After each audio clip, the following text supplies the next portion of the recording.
अस्सलाम वालेकुम। Scene Vista में मैं आपको खुशामदीद कहती हूँ। मैं हाजिर हुई हूँ एक नई कहानी के साथ।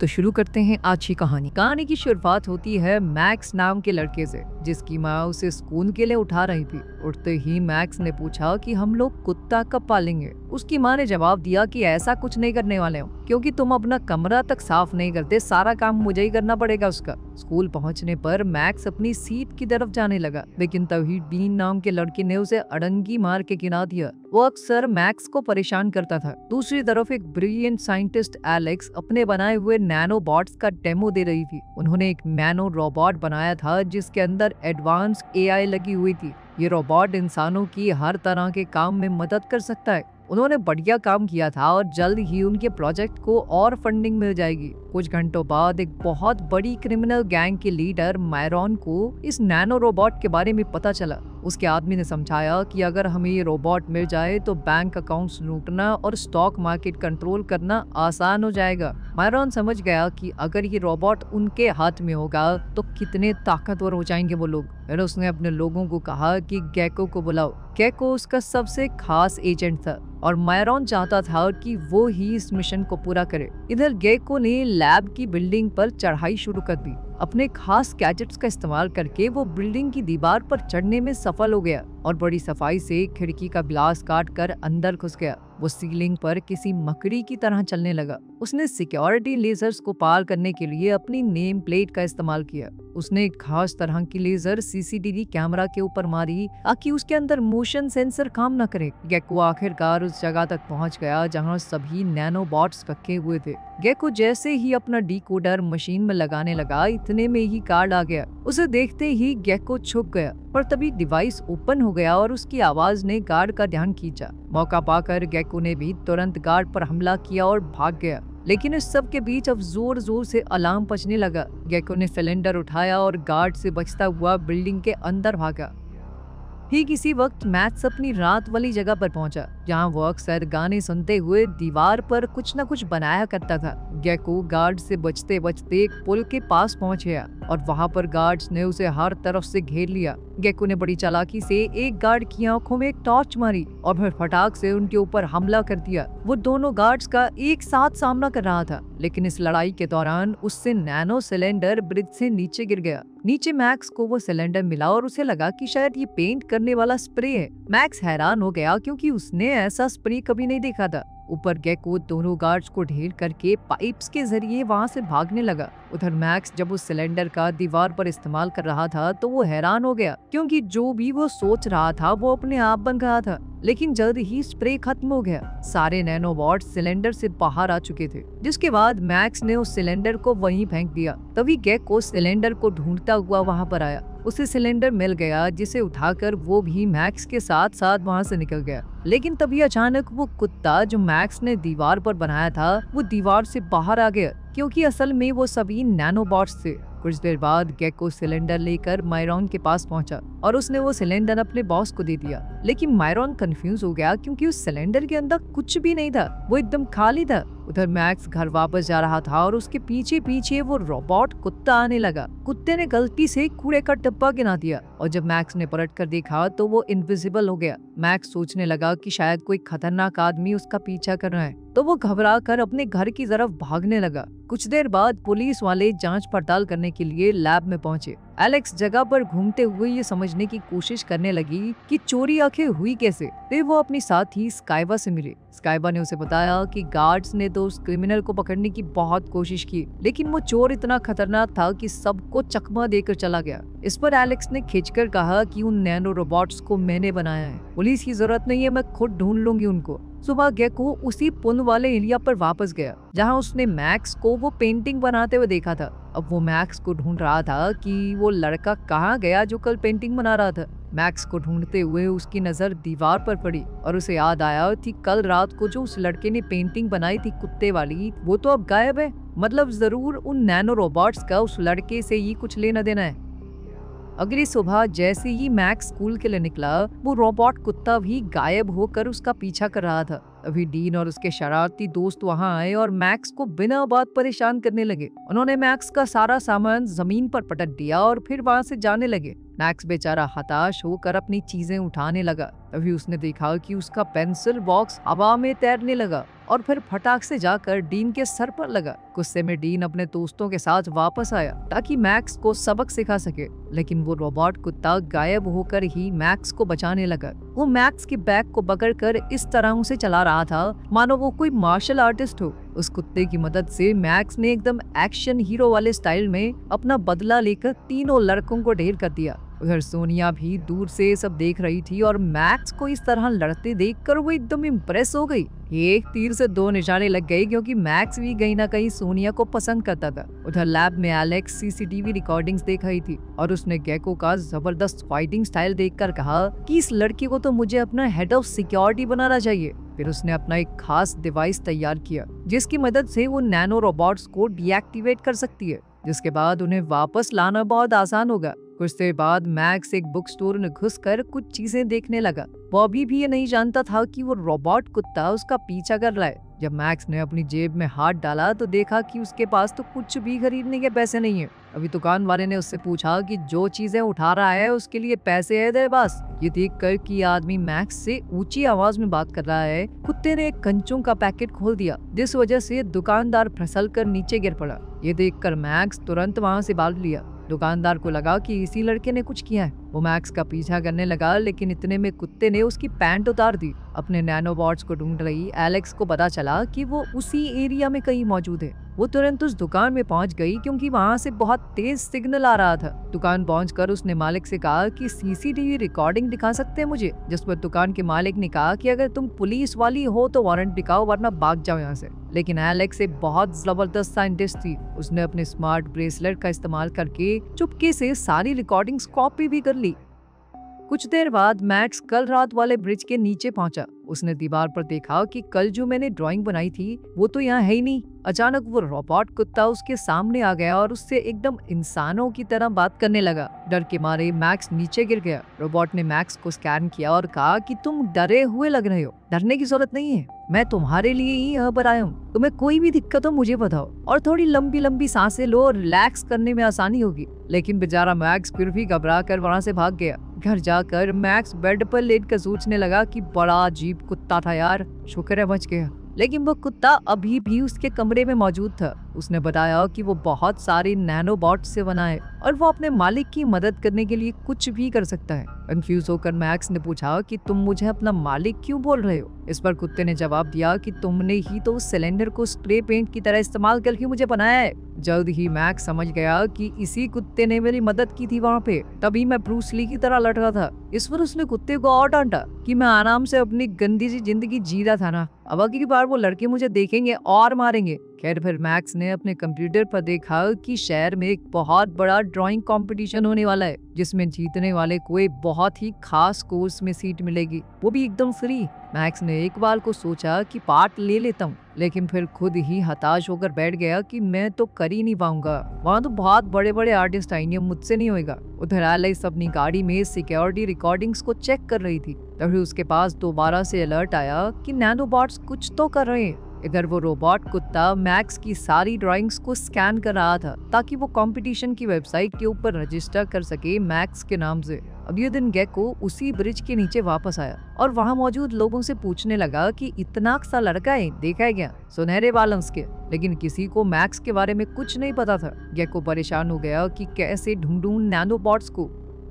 घर पर मैक्स अपने नए कुत्ते से बात कर रहा था। कुत्ते ने बताया कि मैं अपनी पहचान छुपा भी सकता हूँ, तुम कहो तो एकदम नॉर्मल कुत्ता बन जाऊंगा मैं, किसी को पता नहीं चलेगा कि मैं रोबोट हूँ। जिसके बाद मैक्स उसे घुमाने के लिए पार्क ले गया और उसे चुप रहने को कहा क्योंकि किसी को पता नहीं चलना चाहिए तू एआई रोबोट है। ये सुनकर कुत्ते ने मैक्स को एक ईयरबड दिया, इसकी मदद से वो दोनों एक दूसरे से बातचीत कर सकते हैं। तभी एलेक्स पार्क में आई और देखते ही समझ गई कि ये तो उसके नैनोबॉट्स है। उसने कुत्ते का वीडियो बनाना शुरू किया। मैक्स जब अपने कुत्ते के साथ वॉक कर रहा था तो सोनिया वहाँ आई। सोनिया कुत्ते को प्यार करने लगी और पूछा, कौन है ये बेबी, क्या नाम है इसका? मैक्स ने तुरंत जवाब दिया, फॉक्सटर। फॉक्सटर नाम है इसका। दोनों बात कर ही रहे थे कि तभी सोनिया की दोस्तों ने उसे बुला लिया। उसने मैक्स से कहा कि हम आर्ट फेस्टिवल जा रहे हैं, हम बाद में मिलेंगे कभी, ठीक है? ये कहकर सोनिया वहाँ से चली गई। तभी फॉक्सटर ने महसूस किया कि लड़की के जाते ही तुम्हारा हार्ट रेट थोड़ा डाउन हुआ है। क्या चक्कर है साहब, प्यार करते हो गया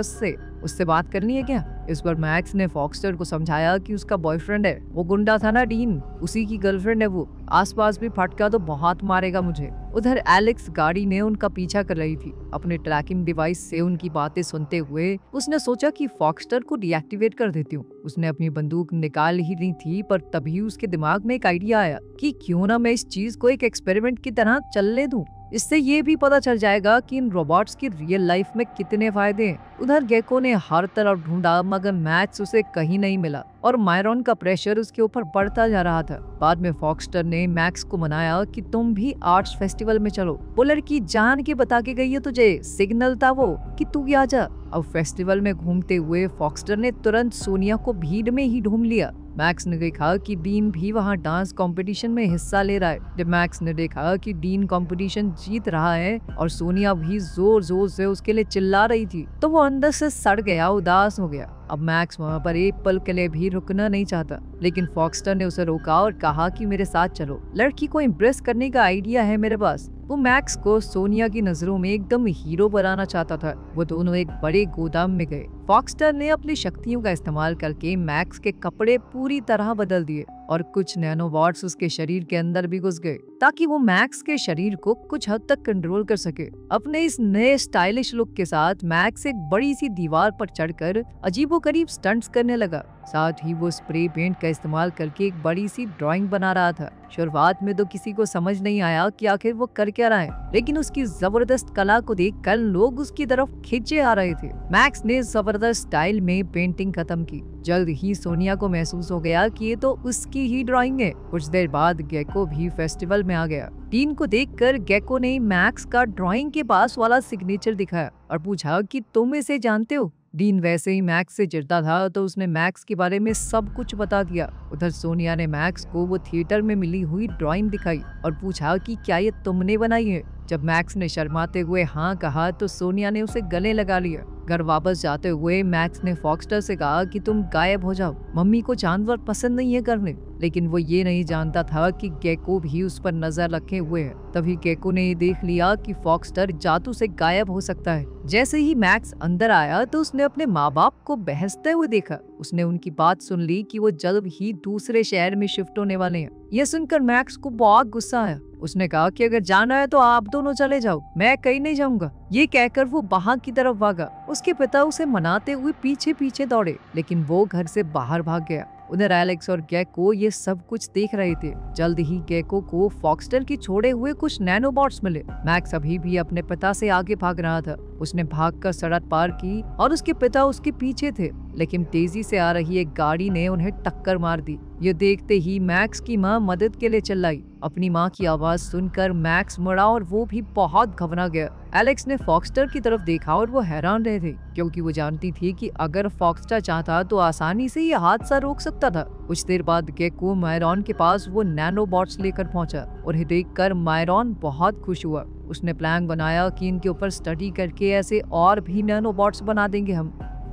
हॉस्पिटल में मैक्स और उसकी माँ कॉरिडोर में इंतजार कर रहे थे। अभी डॉक्टर ने बताया कि उसके पिता खतरे से बाहर हैं, लेकिन उन्हें कुछ दिनों के लिए एडमिट रखना पड़ेगा। बाहर मैक्स फॉक्सटर से मिला और पूछा कि तुमने मेरे पिता को बचाया क्यों नहीं? फॉक्सटर ने जवाब दिया कि आप मेरे मालिक हो, मैं तो बस आपका पीछा कर रहा था। आप अपने परिवार से दूर भाग रहे थे तो मुझे बीच में आना ठीक नहीं लगा। ये सुनकर मैक्स को और गुस्सा आ गया। उसने वो ईयर पीस फॉक्सटर के पास रख दिया और कहा कि अब मैं तेरा मालिक नहीं हूँ। ये सुनकर फॉक्सटर बहुत उदास हो गया और उसने अपने आप को इनविजिबल बना दिया। उधर मायरॉन अपने साइंटिस्ट्स के ऊपर जोर डाल रहा था कि ऐसे ही नैनोबॉट्स बनाने बहुत सारे। तभी गेको मायरॉन से मिला और मायरॉन ने कहा कि उस लड़के को उठा कर ले आओ मेरे पास। गेको ने कहा कि लड़के की कोई गलती नहीं है, उसे तो पता ही नहीं वो कुत्ता कहाँ से आया उसके पास। लेकिन मायरॉन ने कहा कि मुझे इस बात से कोई फर्क नहीं पड़ता, उस लड़के को मेरे पास लेकर आओ। गेको मजबूर होकर वहाँ से निकल पड़ा। वो अंदर से बुरा नहीं था, ये सब करना नहीं चाहता था वो। साथ ही मायरॉन ने अपने दूसरे आदमी इगोर को भी इसी काम पर लगा दिया।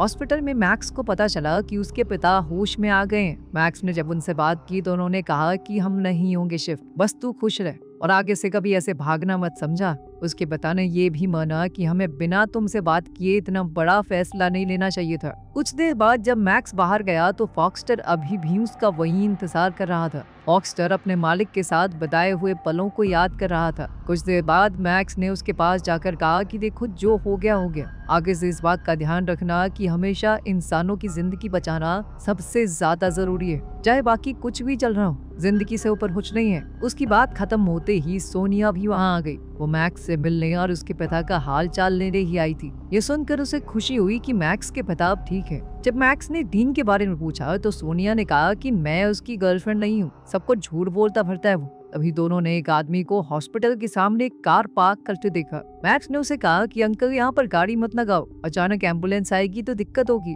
लेकिन ड्राइवर ने मैक्स की बात नहीं मानी। सोनिया को इम्प्रेस करने के लिए फॉक्सटर को एक आइडिया आया। वो चुपके से गाड़ी के अंदर घुस गया और मैक्स के कान में अपना ईयरबड लगा के कहा कि जल्दी से अपनी दोस्त को गाड़ी में बैठाओ। मैक्स पहले तो थोड़ा घबराया, लेकिन फिर फॉक्सटर के प्लान पर भरोसा करने लगा और स्पोर्ट्स कार को चलाते हुए पार्किंग लॉट से निकल गया। जल्द ही उनका पीछा गेको और इगोर भी करने लगे। इन दोनों की ही संदिग्ध हरकतें देखकर एलेक्स भी उनके पीछे निकल पड़ी। मैक्स ने साइड से जाते हुए कुछ बच्चों के ऊपर पानी भी उछाल दिया। ये कोई और नहीं बल्कि डीन और उसके दोस्त ही थे। वो दोनों मस्त गाड़ी में घूम रहे थे, ये ना जानते हुए कि दो गुंडे उनका पीछा कर रहे हैं। इतने में एलेक्स ने इगोर की लाइसेंस प्लेट से पता लगाया कि वो इंटरपोल से भागा हुआ अपराधी है। ये देखकर एलेक्स बहुत डर गई और उसने अपनी पल्स गन का इस्तेमाल करने का फैसला किया ताकि वो इगोर को रोक सके किसी को चोट पहुंचाने से पहले। लेकिन ऐन वक्त पर एलेक्स का निशाना चूक गया और उसने वो मैग्नेटिक पल्स सामने की तरफ छोड़ दी, जिससे अचानक गेको की बाइक बंद पड़ गई और वो दूर जा गिरा।